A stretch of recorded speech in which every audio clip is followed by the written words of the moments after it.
Most men find out their marriage is over with divorce papers.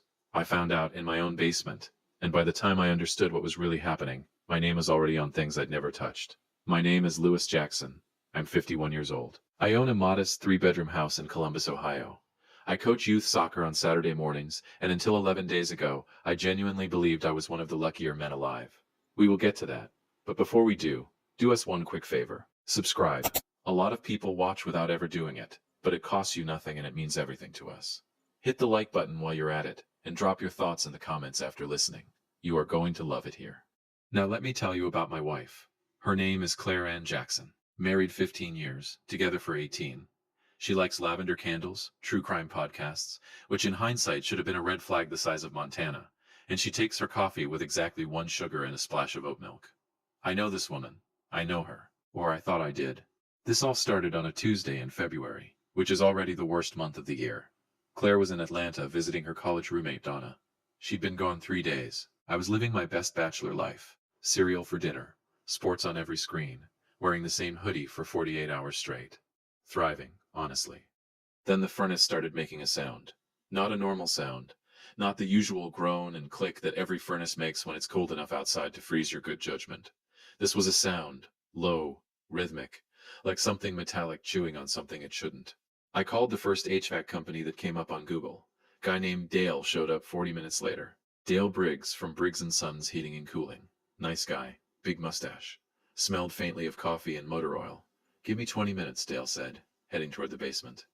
I gave him 20 minutes. Made myself a sandwich. Watched half a highlight reel. Living. Then my phone buzzed. A text. From Dale, who was literally in my basement.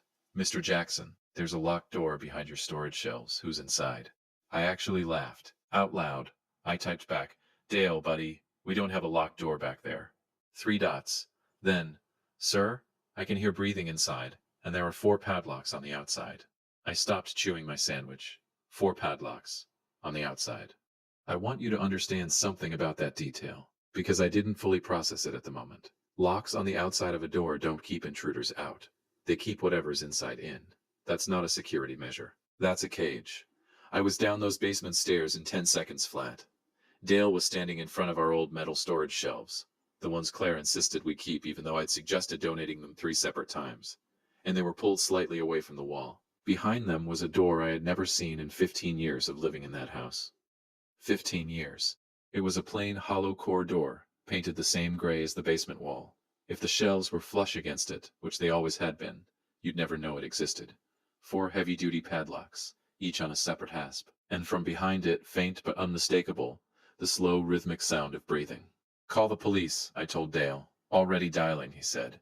3 officers arrived within 8 minutes. I stood in my own basement feeling like a stranger in someone else's nightmare while they cut the locks. I kept texting Claire, hey, call me. Something's going on. No response. She was probably at dinner with Donna. I told myself that. I needed to tell myself something. The door swung open. The room was empty. Not just empty, swept. Clean concrete floor, a single bare bulb overhead, not even switched on. A small Bluetooth speaker in the corner, still warm to the touch. And on the floor next to it, a cheap burner phone, screen cracked, balanced on a cardboard box. The breathing had been a recording. Looping. Remotely triggered. Officer Tate, young guy, looked like he just graduated high school last Thursday, picked up the burner phone with gloved hands and turned it over. Someone activated this recently, he said, like within the last hour. So someone triggered it while Dale was down here, I said. Looks that way. I want you to stay with me here, because this is the part where the floor started moving under my feet, even though I was standing completely still. Someone knew Dale was in my basement. Someone waited until he was near those shelves. Then triggered a recording, specifically designed to make a furnace repairman text his client in alarm. Specifically designed to make that client call the police. Specifically designed to put 3 officers in a secret room, in my house. This wasn't a prank. This was choreography. They found the storage unit receipt 48 hours later. I don't know exactly when the shift happened, when I stopped being the homeowner and started being a person of interest. But it happened quietly, the way bad things usually do. 1 minute Officer Tate is asking routine questions. The next, a detective named Roy Callahan is sitting across from me at my own kitchen table, with a yellow legal pad, asking if I'd ever been to a storage facility on Mercer Road. I had not, except according to the records, I had. Twice. Paid in cash. My name on the rental agreement, and when they opened Unit 114, they found women's clothing, a prepaid debit card linked to an account in my name, and a photograph. A woman I had never seen before, 30-something, dark hair, smiling at the camera like she had no idea what her photograph would one day be used for. Mr. Jackson, Detective Callahan said, watching my face very carefully. This woman was reported missing 11 days ago. Her name is Angela Pruitt. Do you know her? No, I said. I've never seen her in my life. And that was true. Completely, absolutely true. But here's the thing that broke something open inside my chest. The thing I didn't tell Detective Callahan that night, because I needed to be alone to process what it meant. When I got home, I went upstairs, straight to our bedroom, to the shelf above Claire's nightstand where she keeps her books, the one she's already read, the one she revisits, the one she keeps close. I pulled them out, one by one, and there she was. Angela Pruitt, printed on a small square of photo paper, tucked inside the back cover of Claire's worn copy of In Cold Blood, smiling. I sat on the edge of the bed we had shared for 15 years, in the house that was somehow no longer mine, holding a photograph of a missing woman that my wife had hidden in plain sight, and I thought about all 18 years, every dinner, every vacation, every quiet Sunday morning where I'd watched her read that exact book with her coffee, one sugar, splash of oat milk, completely unbothered. How long had Angela Pruitt been inside that back cover? How long had Claire been planning this? At 51, I thought the worst thing that could happen to a man was losing his health, his job, or his mind. Turns out, the worst thing is realizing the person who slept beside you for 15 years was never really there at all. If you've been listening for a while and want stories like this to keep coming, it really helps if you hit that like button and subscribe. Thank you for real. Asterisk, here's something nobody tells you about being framed by your own wife. The hardest part isn't the evidence. It's realizing the woman you loved was never confused, never lost, never going through a phase.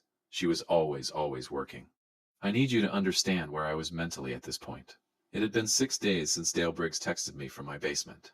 6 days since 3 police officers stood in a swept empty room in my house, looking at me like I was a man who needed watching. 6 days since Detective Roy Callahan started showing up. Not always announced, not always with questions, sometimes just present. Parked one house down like I wouldn't notice a Crown Victoria idling on a residential street. I noticed Roy. I'm 51, not blind.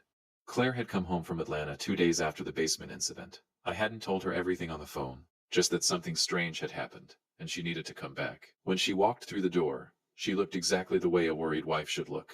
Concerned eyes, tight hug, both hands on my face. Louis, what happened? Are you okay? And God help me, for about 45 minutes I believed her. She cried when I showed her the room. Real tears. Or what looked like real tears. And I'm still not entirely sure there's a difference. She held my arm while I explained the padlocks, the speaker, the burner phone. She said all the right things. That's terrifying. Who would do this? Should we get a lawyer? That last one. Should we get a lawyer? I thought she was being protective. I know now she was being precise. The storage unit broke her performance. But only for a second. When Detective Callahan came back 4 days later and told us both about Unit 114 on Mercer Road, I watched Claire's face. Most people wouldn't have caught it. It lasted maybe half a heartbeat.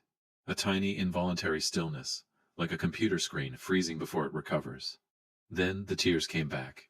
Someone is setting Louis up, she said firmly, reaching for my hand across the kitchen table. This is obviously a setup. My husband has never been to that storage unit. Callahan looked at her, then at me, then back at her. Mrs. Jackson, he said carefully. How do you know it's obvious? She didn't miss a beat. Because I know my husband. I replayed that moment approximately 400 times over the next 48 hours. She didn't say he would never do something like this. She didn't say that's impossible. She said she knew me, kept the focus on certainty rather than character. It was a lawyer's answer dressed up in a wife's voice. Precise. Here's where it starts getting architectural. Stay with me. I have a friend named Gary Howell. We've been friends since college, which means he's known me long enough to tell me hard things without flinching. Gary works in insurance fraud investigation, which means he spends his professional life figuring out how people construct lies that look like truth. I called him on day 7, told him everything. He was quiet for a long time. Louis, he finally said, how many joint accounts do you and Claire have? 3. Checking, savings, and a household card. Who manages them? I opened my mouth, then closed it. Claire managed them. Had since year 2 of our marriage, when I'd mentioned offhandedly that I found budgeting tedious, and she'd offered to handle it. I hadn't thought about it since. Why would I? The bills got paid, the savings grew, Everything was fine. Pull every statement, Gary said. Every single one. Go back 5 years minimum. I pulled 7. What I found didn't scream at me. That was the genius of it. There were no dramatic withdrawals, no suspicious transfers to offshore accounts, nothing that would make a movie audience gasp. Instead, there were small, patient, methodical movements. $100 here routed to an account I didn't recognize. A recurring subscription charge to a business name I'd never heard of. A cash withdrawal every 3rd month. Never enough to trigger a flag, always just under the threshold that would require reporting. Over 7 years, it added up to just over $60,000. $60,000 moved so quietly I'd never heard a sound. I sat at my kitchen desk at 2 in the morning staring at those numbers, and felt something I can only describe as a specific kind of cold. Not the cold of fear, the cold of scale. Because this wasn't something Claire had decided to do after a bad year or a rough patch. The first irregular transaction was dated 14 months after our wedding. She started planning this when we were still unpacking boxes in our first apartment together. 14 months in. Gary came over the next morning. We spread everything across the dining room table.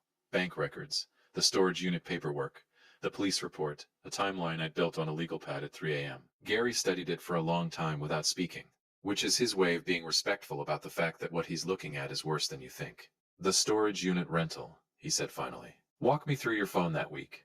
What do you mean? Where was your phone the night before the rental agreement was signed? I thought about it, on the nightstand. I always charge it overnight on the nightstand. Gary looked at me. And where was Claire? The bedroom. Obviously. We shared a bedroom. We shared a bed. We had for 15 years, and I had never once thought of my charging phone on my nightstand as a vulnerability. She had taken my phone while I slept. Driven to Mercer Road. Signed the rental agreement in my name.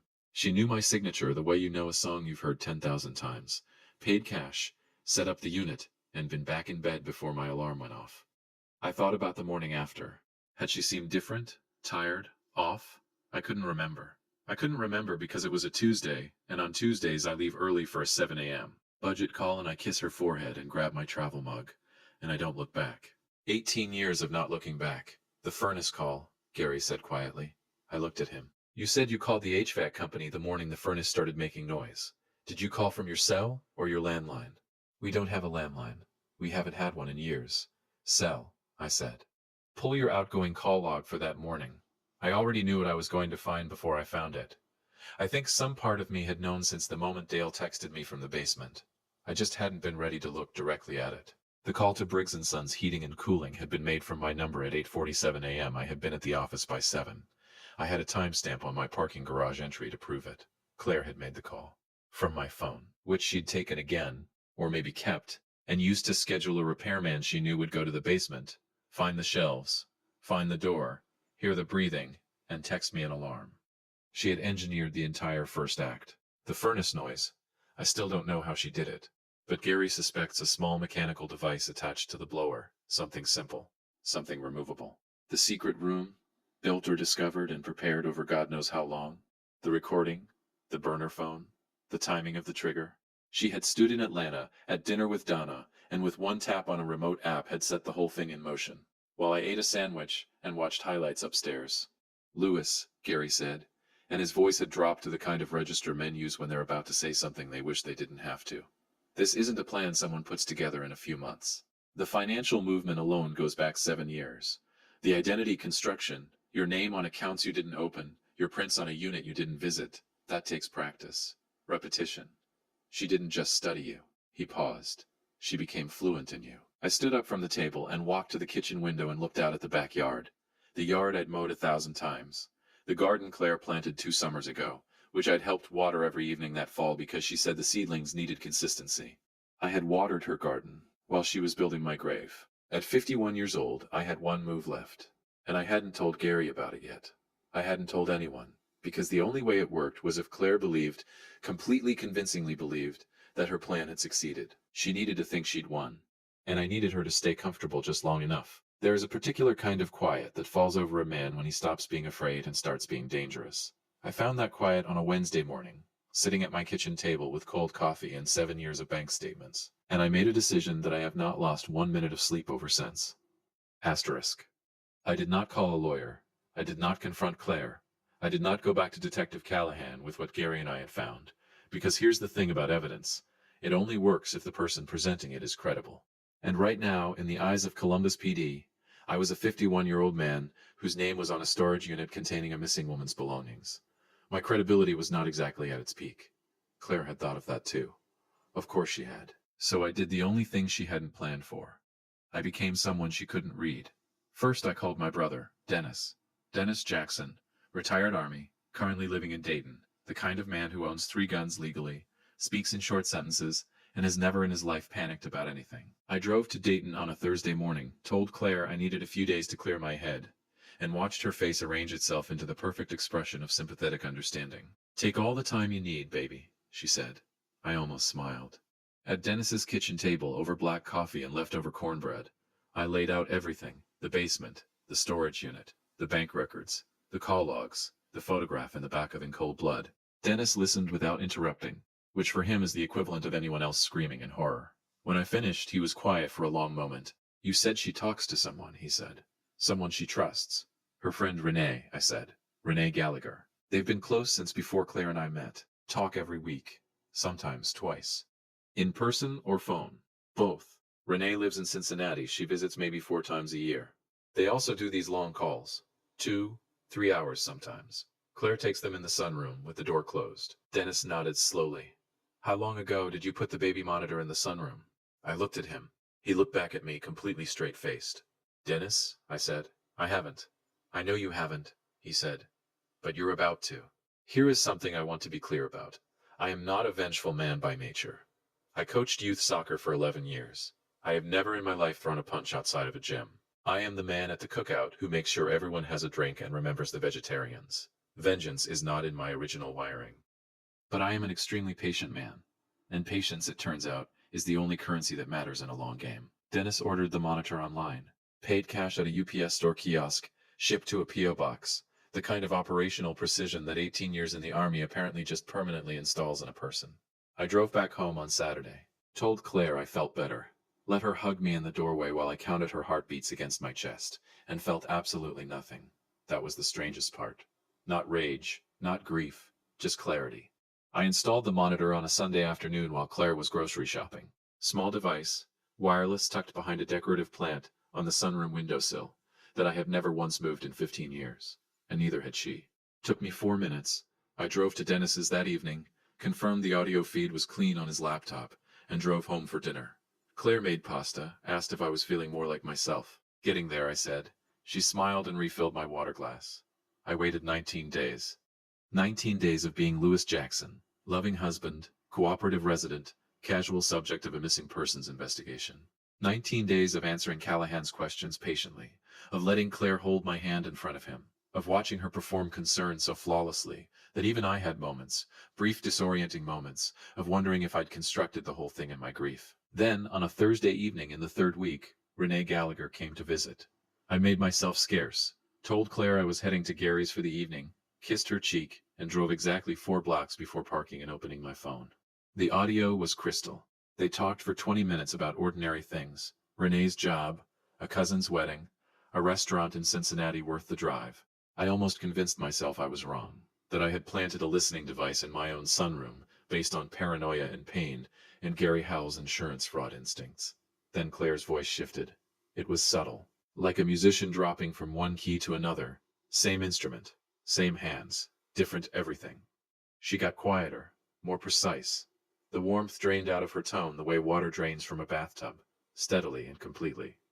"He has no idea," Claire said. Renee was quiet for a moment. "You're sure? He's walking around here making me coffee in the mornings. Roy is treating him like a suspect, and Lewis is he's just Lewis. He's exactly who he's always been. He can't see past what's in front of him. He never could." "And the woman? Angela?" "Safe," Claire said. "She agreed to disappear for 60 days. She's in Phoenix. I paid her well enough that she won't talk, and by the time 60 days is up, Lewis will be too buried to matter." A pause. "Claire." Renee's voice was careful, uncertain. "What happens to him? Actually happens?" "He becomes the answer to a question the police are already asking," Claire said simply. "They have his name, his prints, his financial trail. I just have to let it finish building. Another few weeks and it won't need me anymore. It'll have its own gravity." "And you'll be where?" "Somewhere warm," Claire said. And then she laughed, easy, relaxed, genuinely amused, the way you laugh when